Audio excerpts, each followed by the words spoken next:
You ever get that gut feeling? Like your stomach knows something your brain hasn't caught up to yet? Mine hit me the moment my daughter handed me a crayon drawing, grinning like she'd just reinvented Picasso. She was 6. Freckles. Pink overalls. Smelled like peanut butter and dreams. I glanced at the paper and smiled at first. Then I looked at it. There we were, 4 stick figures. One was me, off to the side, no heart above my head. The others, Mom, Uncle Rob, and a bright red heart floating between them like a fire alarm. Sweetheart, I asked, my voice casual, calm, like I wasn't already being swallowed by suspicion. Who's that with Mommy? She didn't hesitate. That's the man who comes when you're not home. I swear, the air left the room. You ever get blindsided by a coloring book confession? That's how I found out my wife, Melanie, had been sharing more than just conversation with my childhood best friend. Uncle Rob, the same guy who once broke my arm in 6th grade dodgeball and cried harder than I did about it. Yeah, that Rob. I didn't react. Not yet. I just kissed my daughter's forehead, told her it was a beautiful drawing, and went to mow the lawn with the precision of a surgeon handling a scalpel. I wasn't angry. Not yet. I was curious, methodical, calm. Because here's the thing about me, I don't explode. I investigate. Melanie and I had been married for 9 years. House in the suburbs, Pinterest-perfect porch swing, and a Labrador named Moose who liked Rob way too much. And Rob? Rob was family. At least, that's how he was introduced to everyone. Just Uncle Rob. Always helping out. Always hanging around when I wasn't. You know, being helpful. I started keeping notes. Nothing wild, just observations. Times, phrases, tone. I installed a small camera in the living room clock. Yes, I went full Cold War on my own house. I even synced the baby monitor to an old phone, just in case someone decided to sneak a conversation in while putting our daughter to bed. It didn't take long. 3 days later, I was in a work meeting when the alert pinged my phone. I excused myself, opened the feed, and there she was. Melanie, on the couch, laughing, tossing her hair the way she used to when we were dating. And Rob, sitting just a little too close, hand brushing hers as he whispered something that made her blush.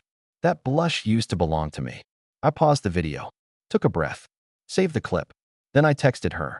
Working late tonight. Love you. She replied with a heart emoji. That was cute. Now here's the thing. I didn't blow up. I didn't storm into the house demanding answers like some bad movie husband. Nope. I played it cool. Let them believe I was blind. Let them keep building their little fantasy while I collected every piece of their puzzle. Because I had a plan. Not vengeance. Not yet. Something better. Something clever. But I'll tell you more in the next part. Let's just say the next move? It wasn't mine. It came from someone else. And it changed everything.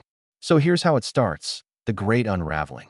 2 weeks after the drawing incident, Rob made his usual Tuesday night stop. Melanie said he was helping install a ceiling fan. I didn't bother reminding her that the last time Rob held a screwdriver, he stripped the heads off half the bolts in my deck chairs. I just nodded. That's nice of him. I made myself scarce. Hit the gym. Picked up dinner. Drove around aimlessly for a bit. When I got back, Rob's truck was gone, but something else caught my eye on the bench by the front door. A phone. Not mine. Not hers. Rob's. Unlocked, like a toddler's toy. Notifications lit the screen like fireworks. And right there, God bless technology and poor impulse control, was a string of messages from a contact named M. I didn't even have to guess. I sat down at the kitchen table and started reading. M. Wish you could have stayed longer, pleading face. Rob. You know I would if he wasn't always lurking. I hate lying to him. M. You're not lying. You're protecting something real. Rob. It's getting harder. He's too damn smart. Imagine that. Rob. Saying I'm too smart. That might have been the first honest thing he said all year. Then came the kicker. M. He won't suspect a thing. He still thinks you're just Uncle Rob, face blowing a kiss. I laughed. Not because it was funny, but because it was absurd. This wasn't some mistake. This wasn't heat of the moment nonsense. This was intentional, premeditated betrayal. She'd turned our marriage into a group project with a man who once cried watching The Notebook. I didn't confront her. Not yet. I just placed Rob's phone back exactly where I found it and went to bed. Slept like a rock. Calm before the storm, right? The next day, I did something unexpected. I invited Rob to dinner. Just the 3 of us, I said. Feels like we haven't caught up in a while. He hesitated. probably wondering if I'd grown fangs overnight. But he showed up, bottle of wine in hand, shirt ironed, smile a little too forced. Melanie acted like this was a normal Wednesday. Roasted chicken, her signature garlic mashed potatoes. She kept glancing between us like a referee waiting for a foul. We ate. We drank. We small-talked. Then, over dessert, I asked, "Hey Rob, do you remember that time in high school when you accidentally kissed Melissa Harper at my birthday party?" He chuckled nervously. "Man, that was so awkward." "Yeah," I said, smiling. Funny how history repeats itself. Dead silence. Melanie blinked. Rob froze, fork halfway to his mouth. I stood, stretched, and cleared my plate. "You left your phone here last night," I added casually. "Hope you didn't miss anything important." His mouth opened, but no words came out. Melanie tried to recover. "Wait, you went through?" "I didn't have to. It lit up like a confession booth." I shrugged. "You two really should consider stronger passwords. Or restraint." I walked out of the room before either of them could say a word. Here's the thing, I wasn't finished. They still thought they had the upper hand. Still believed I'd either explode or implode. But I was doing something different. I was setting the stage. You see, revenge is like chess. You don't win by getting angry. You win by making the board yours. And I just made my first move. There's a moment every betrayed man reaches. Not the moment of impact, not the moment of realization, but the moment he decides. You either let it devour you, or you pick up a pen and start writing your counter-narrative. Guess which one I chose? A week after the dinner, Melanie was walking on eggshells. She kept playing house like nothing happened, kissing me on the cheek, asking about my day, pretending our marriage wasn't a crime scene with fresh footprints leading straight to Uncle Rob's smug face. But me? I smiled more. I took out the trash. I mowed the lawn like a man with no stress in the world. I even suggested a weekend trip just for us. She said I was being sweet again. Meanwhile, I was turning our daughter's old stuffed teddy bear into a surveillance unit. It wasn't hard. Bought a micro voice recorder online, size of a stick of gum, battery life for days. Sewed it neatly into Mr. Button's back while Melanie was out running errands in full makeup and heels. Mr. Buttons took up residence on the guest room bed, the same room where Rob liked to crash after a few drinks. Just in case. You know, hospitality. 3 nights later, bingo. Melanie said she was going to her book club. That's cute, right? A woman who hasn't read anything longer than an Instagram caption suddenly joins a book club. I told her to have fun, kissed her on the forehead like a good little husband, and left to go visit my brother. What she didn't know, I never left the neighborhood. I parked 3 houses down, behind Mrs. Linton's overgrown hedges, and watched as Rob's Toyota rolled into my driveway 40 minutes later. They didn't even make it to the living room. Straight upstairs. Lights on. Curtains drawn. I waited until they were good and comfortable, then walked back home. Quiet. Measured. I didn't even go inside. Just snuck around the back, cracked open the breaker box, and killed the power to the upstairs outlets. Pitch black. And then, I rang the doorbell. I heard her stumble down the stairs, whispering something. She cracked the door open with a smile so forced it was practically Botox. "Babe, you're home early. Power out?" I asked, like a friendly neighbor. She nodded too quickly. "Yeah, weird, right?" I looked past her, into the dim hallway. Rob's car's out front. She flinched. He dropped something off. He just left. Sure he did. She swallowed. "Mind if I grab my phone charger?" I asked, already stepping inside. She didn't stop me. She couldn't. Upstairs, the guest room door was cracked just enough for me to hear Rob muttering behind it, probably half dressed and half panicking. I didn't open it. I just walked past. Slow. Deliberate. Grabbed my charger from our bedroom. Looked in the mirror. Still smiling. As I walked back down, I paused in the hallway and said, loud enough for anyone to hear, "Hey, Melanie." She popped her head out from the kitchen. "Yeah. You should really check on Mr. Buttons. I think he picked up something important tonight." She went pale. That night, I downloaded the audio file. It had everything: flirty whispers, not so subtle giggles, and a very clear line from Rob. "Do you think he knows?" To which Melanie, bless her heart, replied, "He's smart, but he's not that smart." "You're right, babe. I'm smarter." And now, the board was mine. I had the queen cornered, the knight exposed, and the rook wasn't making it to the next move. But I wasn't done yet. This wasn't about catching them. It was about destroying their illusion of control. And the next step? Let's just say it involved a birthday party, a slideshow, and a USB labeled family memories. You ever see a man get destroyed with a smile? I have. I arranged the whole thing. Rob's birthday was coming up. 40 years of being a professional freeloader and a part-time homewrecker. Melanie decided to throw him a surprise party. Her words. I played along, of course. You don't have to come if it's weird, she said. I tilted my head and gave her my best imitation of a man completely at peace. We're family, I said. What's weird about that? She smiled, nervously. Maybe she thought she'd won. Maybe she believed the lie that I was too weak, too forgiving, too slow. But I was already designing the PowerPoint. The party was at Rob's house. Technically, it was his parents' house. But since Rob was still transitioning between jobs, his sixth transition in 4 years, he lived in the finished basement. A man cave filled with sports memorabilia, video game consoles, and, as of recently, my wife. She greeted guests in a navy blue dress I hadn't seen before. New, tight, confident. Her hair was curled, her lips painted firetruck red. She looked like a woman who thought she was untouchable. I brought the wine and a USB drive in my pocket labeled Family Memories. Logan, Rob called out, throwing an arm around me. Glad you came, man. Wouldn't miss it, I said. He was already a few beers deep, red in the face, grinning like he'd won a prize he didn't deserve. The room buzzed with cousins, co-workers, and a few of those low-rent friends who show up to anything with free food. Rob slapped me on the back. You good? I'm better than I've been in years, I said, and I meant it. After dinner, burgers, chips, the works. Melanie clinked her glass. Everyone. Before cake, Logan's put together something special. A slideshow of memories. For Rob. Applause. A few hoots. Rob raised his bottle like a king about to be toasted. He sat back on the couch, arms spread wide, while someone plugged in my USB and opened the file. Family_memories.pptx. Slide 1. A photo of Rob and me at age 7, arms around each other, faces covered in mud. Ah, someone said. Slide 2. High school football. Rob in a helmet, me blocking for him. Slide 3. College graduation. Slide 4. Rob and Melanie at our wedding. Her smiling. Him with his hand a little too close to her waist. Slide 5. Rob holding my daughter when she was a baby. Slide 6. A drawing. Crayons. Stick figures. A red heart between Mommy and Uncle Rob. Daddy standing off to the side. No heart. You could feel the air shift. Slide 7. A screenshot from Rob's phone. You know I would if he wasn't always lurking. I hate lying to him. Slide 8. He still thinks you're just Uncle Rob. Face blowing a kiss. The room went dead quiet. Rob blinked. What is this? Slide 9.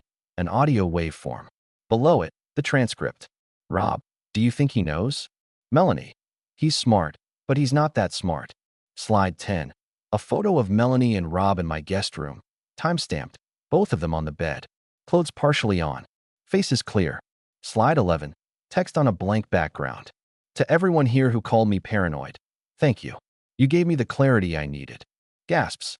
Someone dropped a plastic cup. Rob stood up, eyes wide. What the hell is this? I held up my wine glass. A celebration, I said. Of honesty. Melanie's jaw unhinged like a trapdoor. You recorded us? No, I said calmly.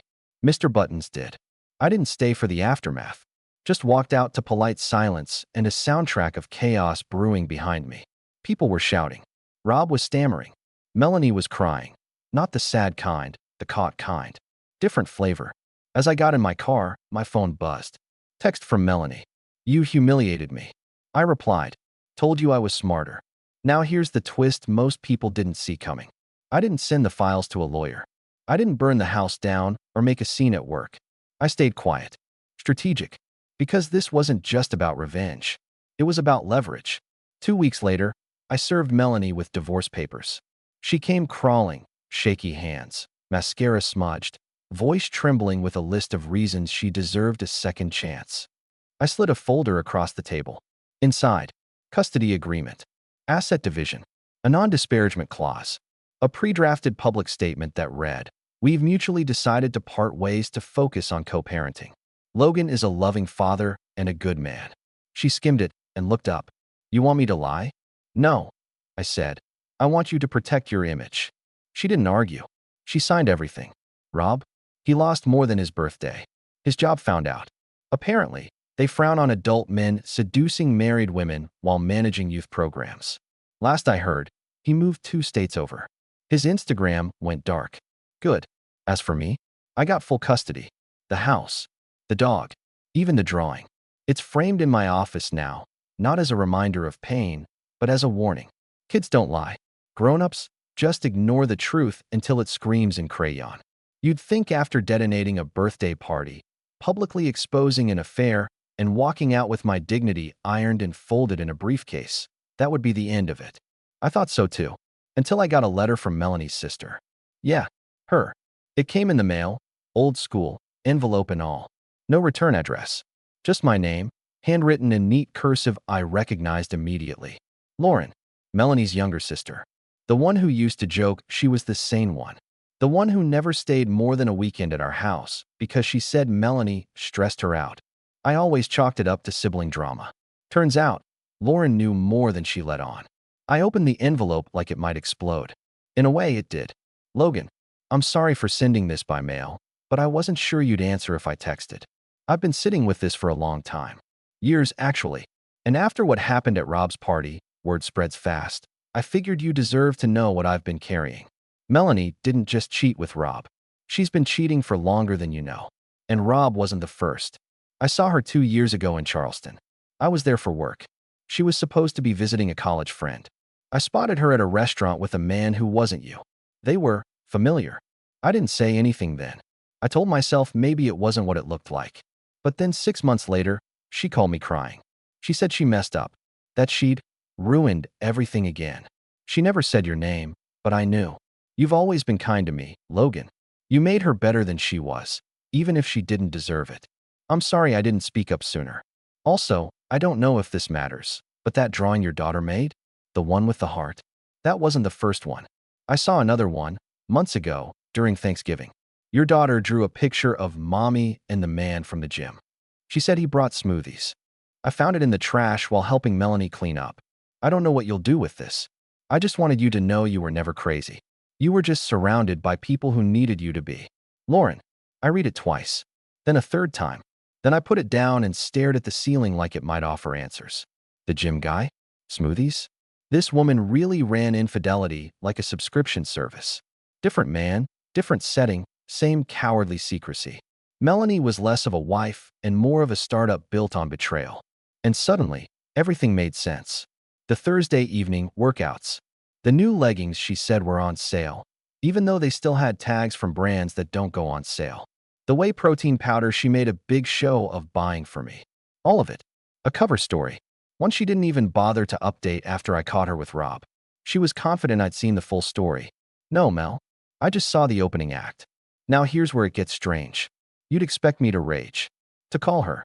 To confront her with the letter and demand names, dates, and dramatic tear-stained monologues. But I didn't. I did something worse. I did nothing. She texted me that same evening. Can we talk? Just about co-parenting stuff. I replied, sure. Come by tomorrow at 6. And that was it. I didn't mention Lauren. Didn't ask about the gym. Didn't even hint that the ground under her feet had just shifted again. Because this time, I wanted to watch her lie. She showed up at 6:04. Punctual enough to look responsible, late enough to stay in character. Hair straightened, modest dress, makeup subtle. She had entered full damage control mode, and I could smell it like expensive perfume mixed with desperation. We talked about school pickups, bedtimes, dental insurance. Then I leaned back and said, by the way, I got a letter. Her eyes flickered. From who? Lauren. Pause. Blink. Smile. Really? That's random. I nodded. Yeah, she had some things to say. She swallowed. Like what? She said you're a repeat offender.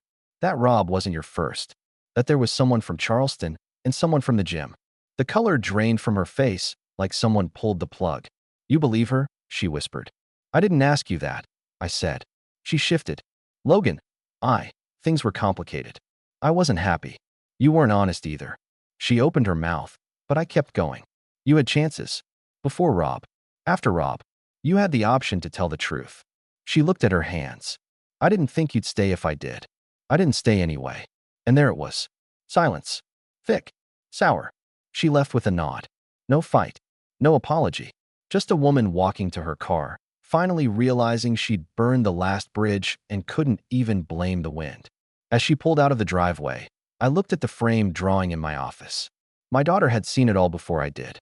She told the truth the only way she knew how, with crayons and construction paper. I just took too long to understand the picture. Now, armed with Lauren's letter, I had a new plan. See, Melanie had a secret stash, an account she thought I didn't know about. She used it to buy things privately, gifts for herself she didn't want me to see, jewelry, spa weekends, and, apparently, smoothies for strangers. What she didn't know was that I'd added her email to my credit alerts during tax season last year. And now, I had the full transaction history. You know what they say? If the drawing was the prologue, the bank statements were the epilogue. Let me tell you something about betrayal. It's loud in your heart, but quiet on paper. Unless you check the bank statements. That's where it whispers its secrets in numbers. Gas station charges in neighborhoods I've never driven through. Venmo payments labeled Cherry Blossom and thanks again face-blowing Ikista. Uber trips that begin at gym and end in hotel parking lots. Most people don't realize how revealing their spending habits are. Melanie didn't, but I did. Because after Lauren's letter, I ran the numbers like a forensic accountant on a mission from heaven. I had access to the financial guts of our lives. Melanie, bless her oblivious soul, used the same login for years. I synced her email to my budgeting app months ago, originally to help us plan better. She smiled at the time, said it made her feel taken care of. Turns out, she was being taken care of by 3 different men and a debit card I paid off every month. So, I started auditing. Quietly, systematically. 1 week of late nights, spreadsheets, and reconciling lies with line items. And that's when I found it. Not just the cheating, the pattern, the funding, the entire secret economy of her affairs. Exhibit A. $327 at a boutique hotel in Charleston. Room service, wine and massage. This one lined up perfectly with Lauren's story. The receipt even included her name on the spa booking. Couples package. Cute. Exhibit B. $89.75 at Smooth Boost Gym Cafe, recurring every Tuesday. I cross-checked it with her calendar and phone GPS. Yes, I had access. Turns out, she'd schedule work meetings while sipping mango protein shakes with abs for hire. Exhibit C. 3 Amazon purchases, silk robe, scented candles, and a his and hers bath set. The kicker? I never saw that bath set. Exhibit D. A recurring charge to Zenstream Plus, a niche streaming service specializing in romantic explorations. That one was a weird rabbit hole to go down. But hey, research is research. Once I'd organized everything by category, hotel, gifts, transportation, emotional damage, I put together a little presentation. Yes, another one. And no, this wasn't petty. It was documentation. Legal grade. Labeled. Time-stamped. Because the next time she tried to play innocent in a courtroom, I'd hand the judge a folder labeled expenditures incurred during infidelity, Q1, Q4. And inside it, everything. But I wasn't stopping there. Melanie and I still shared a joint account. Stupid, I know, but very convenient. I transferred my direct deposits elsewhere, left just enough to look normal, and let her keep using it for her daily spending. Then I flagged one transaction. Just one. She bought a bouquet of roses. Not for me. Our daughter had already told me. Mom gave flowers to her friend at the gym. So I waited 2 days. Then I called the bank and reported fraudulent activity on the account. Suspicious purchase. Not mine. Would you like to freeze the account, sir? Yes, immediately. She called me 4 hours later in a panic. Logan, the card's not working. I was in line at the store, and it got declined. Did something happen? Oh, I said calmly. That's weird. Did you buy something that didn't belong to you? Silence. I don't know. Maybe it was flagged by mistake. I let the pause drag until it was suffocating. Then I said, yeah, banks don't usually like it when people buy gifts for men who aren't their husbands. She hung up. The next day, her lawyer called mine. Apparently, Melanie was feeling pressured and confused and emotionally cornered. They asked if I'd consider mediation. I said sure, but only if we could do it my way, my audited way. So when we met, I came with 2 folders. One for her lawyer, one for her. Inside, a spreadsheet of every questionable transaction over the last 18 months. Copies of receipts and chat logs. Thanks, cloud backup. Printouts of her Instagram likes and comments on 2 different gym trainer accounts. And my personal favorite, a summary page with the bold title, "Your affair had a budget." Melanie's face turned the color of wet drywall. Her lawyer looked at her like he'd just picked the wrong case. "Where did you get all of this?" she asked, voice shaking. "Our accounts. Our devices. You never logged out. Not once." She blinked. "You planned this." "No," I said. "You did. I just itemized it." By the end of that meeting, her lawyer was urging her to settle. I watched as she signed over primary custody, agreed to zero spousal support, and transferred her car to my name just to move on. She looked at me across the table, eyes glossy, jaw clenched. "You're not who I thought you were." I smiled. "Neither were you." A week later, I got a thank you text. From Lauren. I heard how it went down. "You handled it with more grace than I ever could have. If you ever want to talk, coffee's on me." I haven't replied. Not yet. Because I'm not looking for sympathy. Not praise. Not even company. I'm looking for peace. And these days, peace looks a lot like my daughter coloring quietly on the living room floor, drawing a new picture. Stick figures again. But this time, it's just her and me. And this time, we get the heart.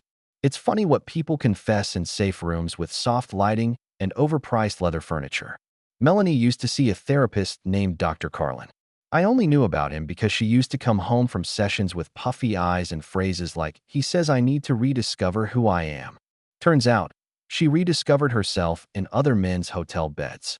Anyway, a few weeks after our mediation, I got a call. Unknown number. I almost let it ring out, but something in my gut said answer it. "Logan Keller?" the voice asked. Calm. Crisp. Familiar in a strange way. "This is Dr. Carlin. I was your wife's therapist." I said nothing. He continued. "I shouldn't be reaching out, I know. But I have a responsibility when something's been misrepresented in a legal setting." That got my attention. "I can't break confidentiality," he said. "But I can tell you this.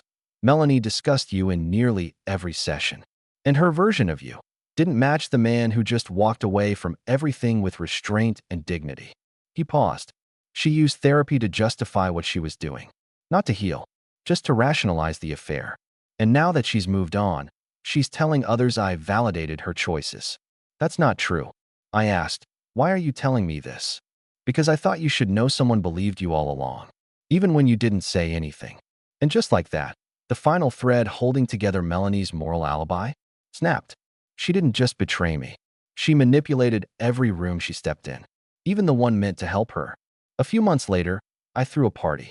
Nothing wild, just close friends, neighbors, my daughter, and the quiet triumph of rebuilding a life. We grilled. We laughed. I even made a slideshow again. This time of vacations, backyard projects, and my daughter's new art, heart still intact. Melanie showed up halfway through. Uninvited. Unannounced. She stood at the edge of the driveway like a glitch in a happy program. "I heard you were having people over," she said, like that meant she was automatically on the list. "I am," I replied. "They were invited." She glanced past me, eyes scanning the house like she was looking for proof I'd replaced her. Then she asked, "Is Lauren here?" "Oh, there it was." I smiled. "Not today." Melanie chewed her lip. "You talk to her a lot?" I raised an eyebrow. "Why? Just seems soon." I chuckled. "Melanie, you brought a stranger into our home, into our daughter's life, and into our bed. Twice. You don't get to comment on soon." She tried to soften. "I just miss how things used to be." I stepped back. "Then maybe you should have stayed in them." And I closed the door. 3 weeks after the party, I got a call from Melanie's aunt's estate attorney. Weird, I know. I hadn't spoken to Aunt Edna since our wedding, where she gave us a toaster and a lecture about loyalty. Apparently, she passed away, left a sizable estate. And in her will, she disinherited Melanie. The attorney said she updated the documents 3 months ago after hearing about the incident. Thank you, gossip chain, and redirected the inheritance to one person, my daughter. 100%. But only under one condition, that I be her guardian and executor until age 25. If Melanie contested it, the clause stated, everything would go to a local animal rescue. Now that's poetic. I didn't gloat. I didn't even tell Melanie. When she eventually found out, she showed up. Again, this time crying. "She was my family," she sobbed. "How could she do that?" "Maybe," I said gently. She just saw who you really were. She left without another word. The thing about people like Melanie, they expect to be forgiven simply because they feel regret. But regret isn't the same as accountability. The day before my birthday, my daughter handed me a letter. Not a drawing this time, just a folded piece of notebook paper in pink marker ink. I opened it and read, "Dear Dad, I remember the day you asked me who was in my picture. I didn't know it would make you sad. I was just trying to be honest. That's what you always tell me to be. But after you moved your stuff and stopped tucking me in every night, I thought maybe honesty broke things. For a while, I was scared to draw anything. I didn't want to break stuff again. But now I understand it wasn't me. You always listen. You always come back. You always tell the truth, even when it's quiet. That's why I draw again. I love you. You're my favorite heart. Love, Ellie." I sat on the edge of my bed and cried. Not because I was broken, not because I was bitter, but because I'd made it. Through the wreckage, through the betrayal, through the lies and the silence and the gaslighting. I'd made it with something better than revenge. I'd made it with clarity, with peace, and with the only heart that ever really mattered.